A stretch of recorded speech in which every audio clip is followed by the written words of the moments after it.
Okay, in today's video I'm going to show you how to take the battery out and put in a new one in the Liftmaster garage door opener. So if you don't see a blink like that, that means the battery's dead.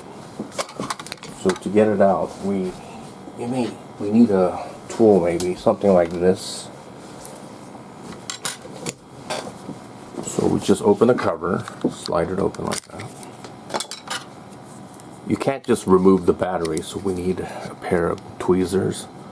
So what I'm going to do is I'm going to push down on that, as you can see, and push down on the other side as well, and take the battery out, just like that.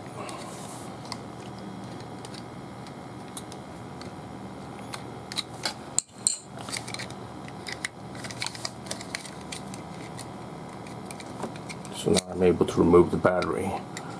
To put in the new one, you just slide it right in. Just close the cover. That's it. Thanks for watching.